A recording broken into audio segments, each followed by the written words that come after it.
There's a few people I know wanted to be here, especially today. I'll give them a moment. And then I'll say things like, I am so glad you are here. It is Magical Tuesday in my world. And so I've opted to give you a sneak preview of the brand new Witches Spell a Day Almanac. I've turned to September 30th for this year, for today. But I did want to show you 4 days, 4 spells every time you open this book. Okay, maybe 3 sometimes. But it is, they're quick, they're short, they're easy. They are to get you started in your magical journey on whatever spell you pick. Doesn't have to be the day it says, but some of them will be seasonal or astrologically timed. So you do want to look at that. But the spell that is for September 30th, 2026 in the Spell a Day Almanac from Llewellyn is a dedication spell. It is a spell for when you feel like you need to bond further with a specific deity. You want that god or goddess to be your patron for at least a while, and you want to explore that relationship. A lot of different people from different places in paganism, witchcraft, and Wicca will say a year and a day is a good amount of time to figure out that relationship and to what extent it's going to play a large role in your life. And that is what the author of this little article-let, they're tiny, that paragraph is advising, that you make a commitment for a year and a day starting on September 30th, should be today, and she recommends doing it with some knot magic. Now, I've talked about knot magic before, but usually is a way of storing energy where you create a knot in a cord that can easily be undone. Just instantly, you tug and it's good. You've released the energy you stored from whatever event or energy you felt in a given situation that you wanted to keep a little bit of for later. This is a longer commitment piece. This is for a year.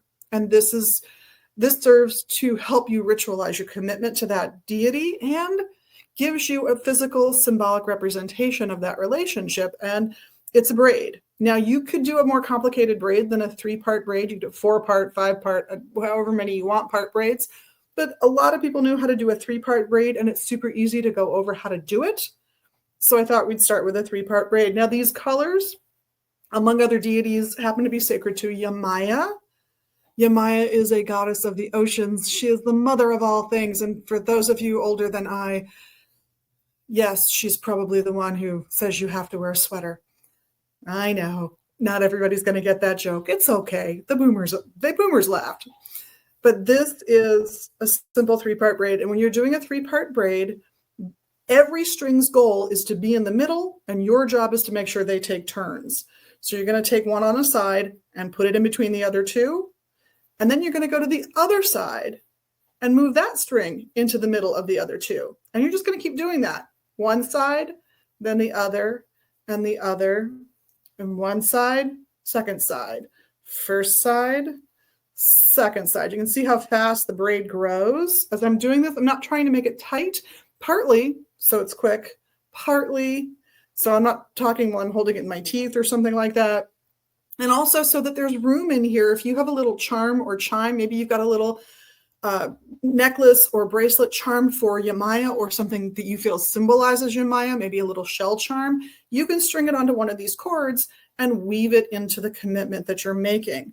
As you braid, you want to come up with a simple chant that will help you make that commitment. There's one in the book, in the Spell a Day book. I don't happen to have that one memorized, but anything will do, as long as you repeat it and it becomes your little mantra for this. And the best part about this is that when you've got your braid braided and you've done all of that pushing the cords into the middle thing, if it's about this long, tie it off, and it becomes a bracelet that you can wear to remind yourself of the commitment. You've got 2 choices. You can wear it permanently for the year and a day so that you're always in mind of that. Or if your relationship with that deity is a little pushy, they want to really insert themselves in your life, maybe you're hearing them trying to tell you what to do at inappropriate times or lecture you at inappropriate times, like maybe when you're driving. I've known people with these experiences You can also choose to only put the bracelet on when you are ready to start that work with that deity.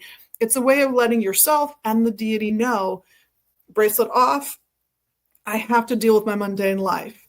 Bracelet on, I really want to engage with you, my patron deity. Nice, easy, simple spell. Love this one. So check out the Spell in a Day book if you get a chance and make those commitments when they feel right for you. I'm Liz here at Magus Books and Herbs in Minneapolis and online at magusbooks.com. And on behalf of myself and all of the staff, we all want to thank you for being your wonderful, magical selves and for doing all the magical things that you do every day, including the little things you do to help us here. It's free for you. The likes, the subscribes, you know them all, the comments, the shares. Thanks so much. And I look forward to doing some more magic with you soon. Blessed be.